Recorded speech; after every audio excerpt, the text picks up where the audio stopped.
नमस्कार बच्चों, गायत्री विद्या मंदिर के YouTube चैनल में आप सबका स्वागत है। आपकी कक्षा 11 की अनिवार्य हिंदी की क्लास में हम पढ़ रहे हैं प्रेमचंद जी की कहानी नमक का दारोगा। आइए पढ़ते हैं आगे। हमने इसकी पिछले वीडियो में हमने पढ़ा था कि वंशीधर जो है वो नौकरी से बर्खास्त कर दिए जाते हैं।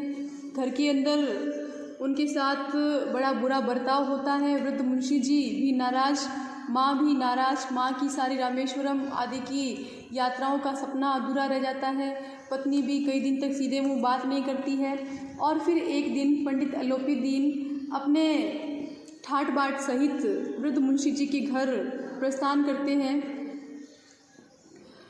और वृद्ध मुंशी जी जो है वो लल्लो चप्पो की बातें करते हैं, साष्टांग दंडवत प्रणाम करते हैं और अपने पुत्र को भला बुरा कहते हैं। किंतु पंडित अलोपीदीन जो है वो वंशीधर को कुल तिलक और पुरुषों की कीर्ति को उज्ज्वल करने वाले संसार की धर्मपरायण पुरुष मनुष्य के रूप में बताते हैं। अब आगे पंडित अलोपीदीन ने वंशीधर से कहा, दारोगा जी, इसे खुशामद न समझिए। खुशामद यानी कि मुंह पर मीठी बातें करके प्रसन्न करना अपने स्वार्थ के लिए। इसे खुशामद न समझिए। खुशामद करने के लिए मुझे इतना कष्ट उठाने की ज़रूरत न थी। यानी कि यदि मुझे सिर्फ खुशामद ही करनी होती तो उसके लिए मुझे इतना कष्ट उठाने की कोई आवश्यकता नहीं थी। उस रात को आपने अपने अधिकार बल से, वंशीधर से कहा अलोपीदीन ने, कि आपने अपने अधिकार बल से मुझे अपनी हिरासत में ले लिया था। यानी कि आपके पास अधिकार था, आप दारोगा थे, आपके पास कानून का दिया हुआ अधिकार था अपराधी को पकड़ने का। तो उस अधिकार की शक्ति से आपने मुझे अपनी हिरासत में लिया था, गिरफ्त में लिया था। किंतु आज मैं स्वेच्छा से आपकी हिरासत में हूँ। कहने का आशय है स्वेच्छा से हिरासत में हूँ, मतलब आत्मा को जीत लिया। वंशीधर के ईमानदारी ने, उनकी वफादारी ने, उनकी धर्मनिष्ठा ने, उनकी कर्तव्य परायणता ने पंडित अलोपीदीन की आत्मा को जीत लिया। मैंने हजारों रईस और अमीर देखे, बहुत सारे धन संपन्न लोगों को देखा, हजारों उच्च पदाधिकारियों से काम पड़ा, किंतु मुझे परास्त किया तो आपने, यानी कि आपने मुझे हराया, मेरी आत्मा को जीत लिया। मैंने सबको अपना और अपने धन का गुलाम बनाकर छोड़ दिया। यानी कि जो भी मिला मुझे वो उन सबको मैंने अपने धन से खरीद लिया। किंतु आप ही जो है जिन्होंने मुझे पराजित किया, मेरी आत्मा को जीता, मुझे आज्ञा दीजिए कि आपसे कुछ विनय करूं। वंशीधर ने अलोपीदीन को आते देखा तो उठकर सत्कार किया, स्वागत किया, किंतु स्वाभिमान सहित, अपने स्वाभिमान के साथ उनका स्वागत किया। समझ गए कि यह महाशय मुझे लज्जित करने और जलाने आए हैं। महाशय यानी कि एक संबोधन है व्यंग्य सूचक, कि उन्हें समझ में आ गया था कि ये मुझे लज्जित करने आए हैं क्योंकि मैंने इनके साथ ऐसा कृत्य किया। क्षमा प्रार्थना कर चेष्टा नहीं की, बिल्कुल भी पंडित वंशीधर ने, मुंशी वंशीधर ने किसी प्रकार की क्षमा प्रार्थना नहीं की उन्होंने, वरन उन्हें अपने पिता की यह ठकुर सुहाती की बातें यानी कि चापलूसी भरी बातें, उनको प्रसन्न करने के लिए, अलोपीदीन को प्रसन्न करने के लिए जो बेकार की बातें उसके पिताजी कर रहे थे, ये भी उन्हें असह्य सी प्रतीत हुई, यानी कि सहन नहीं हो रही थी उनसे। पर पंडित जी की बातें सुनी तो मन की मैल मिट गई। लेकिन पंडित जी ने ऐसा क्या कहा कि वंशीधर के मन का मैल मिट गया। वंशीधर के मन में मैल क्या था कि ये महाशय मुझे लज्जित करने और जलाने के लिए आए हैं, ऐसा सोच रहे थे पंडित अलोपीदीन के विषय में। ये इसको मैल बताया है, अपने इन विचारों को, अपनी इस भावना को। लेकिन जैसे ही पंडित अलोपीदीन की बातें सुनी तो उनके मन की मैल मिट गई, अर्थात ये उनके मन की भ्रांति खत्म हो गई कि ये मुझे लज्जित करने या जलाने के लिए आए हैं। पंडित जी की ओर उड़ती हुई दृष्टि से देखा, सद्भाव झलक रहा था। अलोपीदीन की नज़रों में वंशीधर के लिए सद्भाव था। गर्व ने अब लज्जा से सामने सिर झुका दिया। अब पहले गर्व था उनके मन में और अब लज्जा प्रकट होने लगी, जिससे उनका सिर जो है वो झुक गया। शर्माते हुए बोले, ये आपकी उदारता है जो ऐसा कहते हैं। मुझसे जो कुछ अविनय हुई है उसे क्षमा कीजिए। यानी कि मैंने आपकी जो अवज्ञा की है, आपके सामने जो व्यवहार किया है, अभद्र व्यवहार किया है, उसके लिए मैं क्षमा प्रार्थी हूँ। मैं धर्म की बेड़ी में जकड़ा हुआ था, यानी कि मैं तो अपने फ़र्ज का गुलाम था। नहीं तो वैसे मैं आपका दास हूँ, ऐसे तो मैं आपका गुलाम हूँ। जो आज्ञा होगी वह मेरे सिर माथे पर, यानी कि मैं धर्म की बेड़ी से जकड़ा हुआ था, यानी कि मुझे धर्म का पालन करना था, अपने कर्तव्य का पालन करना था, अपने ईमान का पालन करना था। और वैसे तो मैं आपका दास हूँ, जो आप कहेंगे मैं वो करने को तत्पर हूँ। अलोपीदीन ने विनीत भाव से कहा, बड़े विनम्र भाव से कहा, नदी तट पर आपने मेरी प्रार्थना नहीं स्वीकार की थी, किंतु आज स्वीकार करनी पड़ेगी। तो देखो पंडित अलोपीदीन क्या प्रार्थना स्वीकार करवाने आए हैं वंशीधर के यहाँ। वंशीधर बोले, मैं किस योग्य हूँ, किंतु जो कुछ सेवा मुझसे हो सकती है उसमें त्रुटि ना होगी। वैसे मैं किसी योग्य नहीं हूँ, किंतु फिर भी मेरे योग्य जो भी सेवा होगी मैं कर सकता हूँ, तो उसमें मैं किसी प्रकार की गलती नहीं होने दूंगा। अलोपीदीन ने एक स्टाम्प लगा हुआ पत्र निकाला और उसे वंशीधर के सामने रखकर बोले, इस पद को स्वीकार कीजिए और अपने हस्ताक्षर कर दीजिए। यानी कि ये जो पद है इसे आप स्वीकार कीजिए, यानी कि मैं आपके लिए ये नौकरी लेकर आया हूँ। क्या नौकरी है? देखो उन्होंने क्या किया है, अपनी सारी संपत्ति का स्थायी मैनेजर नियुक्त कर दिया है वंशीधर को, और स्टाम्प सहित वो लेकर आए हैं उसके सामने। मैं ब्राह्मण हूँ, जब तक ये सवाल पूरा न कीजिएगा द्वार से न हटूँगा। यानी कि ब्राह्मण का तो हक होता है कि वो जो लेने आया है वो लेकर जाएगा दान दक्षिणा, तो वो चाहता है कि उसकी ये बात मान ली जाए।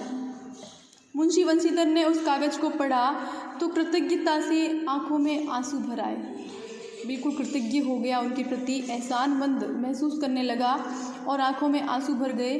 पंडित अलोपीदीन ने उनको अपनी सारी जायदाद का स्थायी मैनेजर नियत किया था और सेवा शर्तें क्या थी, 6000 वार्षिक वेतन के अतिरिक्त रोजाना का खर्च अलग, सवारी के लिए घोड़े, रहने को बंगला, नौकर चाकर मुफ्त में। कांपते हुए, कंपित यानी कांपते हुए स्वर में बोले, पंडित जी। कौन बोला कांपते हुए स्वर में? वंशीधर। पंडित जी, मुझ में इतनी सामर्थ्य नहीं है कि आपकी उदारता की प्रशंसा कर सकूं, यानी कि आप इतने उदार हैं कि आपकी उदारता की प्रशंसा करने की सामर्थ्य भी मेरे अंदर नहीं, किंतु मैं ऐसे उच्च पद के योग्य नहीं हूँ। तो अलोपीदीन हंसकर बोले, मुझे इस समय एक अयोग्य मनुष्य की ही ज़रूरत है।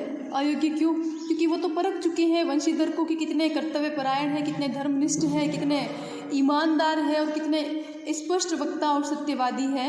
ये पंडित अलोपीदीन समझ चुके हैं वंशीधर के विषय में। तो वो कहते हैं, ये व्यंग्य है एक प्रकार का कि मुझे इस समय एक अयोग्य मनुष्य की ही आवश्यकता है। वंशीधर ने गंभीर भाव से कहा, यूँ मैं आपका दास हूँ, आप जैसे कीर्तिमान सज्जन पुरुष की सेवा करना मेरे लिए सौभाग्य की बात है। आप जैसे कीर्तिमान यानी यशस्वी और सज्जन पुरुष की सेवा करना तो मेरे लिए सौभाग्य की बात है, किंतु मुझ में न विद्या है, न बुद्धि, न वह स्वभाव जो इन त्रुटियों की पूर्ति कर देता है। ऐसे महान कार्य के लिए एक बड़े मर्मज्ञ यानी कि जानकार, अनुभवी मनुष्य की ज़रूरत है। तो अलोपीदीन ने कलमदान से कलम निकाली और उसे वंशीधर के हाथ में देकर बोले, न मुझे विद्वता की चाह है, न अनुभव की, न मर्मज्ञता की और न कार्यकुशलता की। इन गुणों के महत्व का परिचय खूब पा चुका हूँ, यानी कि ये सारी चीज़ें, इनका क्या महत्व है और ये सारा परिचय मुझे प्राप्त है। यानी कि इस संसार के अंदर जो बड़ी बड़ी डिग्रियाँ और वो सारी चीज़ें, बड़े बड़े उच्च पद आदि पर आसीन जो व्यक्ति है, बहुत अधिक पढ़े लिखे लोग किस प्रकार धर्म से विमुख है, कर्तव्यहीन है, और ये सब का परिचय पंडित अलोपीदीन अच्छे से पा चुके हैं। और उन्हें इस समय एक ईमानदार पुरुष की ही आवश्यकता थी, धर्मनिष्ठ पुरुष की आवश्यकता थी, जिसको पंडित अलोपीदीन जो है वो मुंशी वंशीधर में पहचान गए थे, उसे पा लिया था। अब सौभाग्य और सुअवसर ने मुझे वह मोती दे दिया है। ये मोती किसके लिए आया है? वंशीधर के लिए, यानी श्रेष्ठ पुरुष व मूल्यवान व्यक्ति मोती दे दिया है, जिसके सामने योग्यता और विद्वता की चमक फीकी पड़ जाती है, क्योंकि योग्यता और विद्वता के साथ लोगों में बेईमानी भी विद्यमान है। ये कलम लीजिए, अधिक सोच विचार न कीजिए, दस्तखत यानी हस्ताक्षर कर दीजिए। परमात्मा से यही प्रार्थना है कि वह आपको सदैव वही नदी किनारे वाला बेमुरौवत, उद्दंड, कठोर परंतु धर्मनिष्ठ दारोगा बनाए रखे, यानी कि बिल्कुल वैसा ही उद्दंड कठोर और अवज्ञाकारी, बिल्कुल वैसा ही आपको बनाए रखिए, धर्मनिष्ठ व्यक्ति बनाए रखिए। यानी कि जिस रूप में वो मिला था, नमक की दारोगा के रूप में जिस रूप में मिला था, जो उनके चरित्र की जो विशेषताएं पंडित अलोपीदीन ने उस समय देखी थी, वो सारी विशेषताएं वो चाहते हैं कि ज़िंदगी भर उनमें बनी रहे, क्योंकि उन्हीं की आवश्यकता उसे इस समय थी, पंडित अलोपीदीन को। तो बिल्कुल वंशीधर की आंखें डबडबा आई। अत्यधिक भावावेग के कारण वंशीधर की आंखों में पानी भर आया। हृदय के संकुचित पात्र में इतना एहसान न समा सका। हृदय को संकुचित पात्र क्यों बताया? संकुचित यानी कि सिमटा हुआ छोटा सा पात्र यानी बर्तन, क्योंकि पंडित अलोपीदीन ने बहुत बड़ी उदारता का परिचय देते हुए उसे वंशीधर को अपनी सारी संपत्ति का स्थायी मैनेजर नियुक्त कर दिया था। और ये सारा जो है उसकी उदारता इतनी अधिक थी जो उसके हृदय में नहीं समा रही थी। एक बार फिर पंडित जी की ओर भक्ति और श्रद्धा की दृष्टि से देखा और कांपते हुए हाथ से मैनेजरी के कागज़ पर हस्ताक्षर कर दिए। अलोपीदीन ने प्रफुल्लित होकर उन्हें गले लगा लिया। तो इस प्रकार देखिए हम ये कहानी जो है नमक का दारोगा यथार्थोन्मुख आदर्शवादी कहानी है।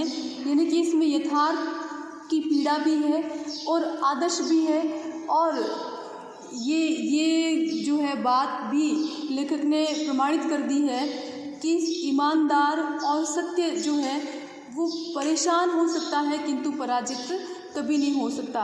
अब यदि कहानी वहीं पर ख़त्म कर दी जाती जहाँ पर पंडित अलोपीदीन को गिरफ्तार करवाने के बाद वो छूट जाते हैं, अपने धन के बल पर छूट जाते हैं, और वंशीधर जो है वो अपनी ईमानदारी के साथ नौकरी से बर्खास्त कर दी जाते हैं, तो यदि कहानी वहीं पर ख़त्म हो जाती तो ये कहानी समाज को प्रेरणा कम देती और हताश और निराश अधिक करती। तो इसलिए कहानी का आगे बढ़ना अति आवश्यक था समाज के अंदर एक श्रेष्ठ आदर्श की स्थापना के लिए कि सत्य की जीत हमेशा होती है। इसलिए व्यक्ति को कभी जीवन में इस प्रकार धर्म और कर्तव्य निष्ठा का साथ नहीं छोड़ना चाहिए, क्योंकि आखिर में उसे जीवन में उसे संघर्ष करना भले पड़ जाए, उसे कठिन परिस्थितियों का सामना करना भले पड़ जाए, किंतु अंतिम जो परिणाम होता है वो सुखमय परिणाम ही मिलता है। ये कहानी हमें यही संदेश देती है। हाँ, तो अब है आपके अभ्यास के प्रश्न, बिल्कुल पाठ के साथ कि ये प्रश्न आप सारे ही करेंगे।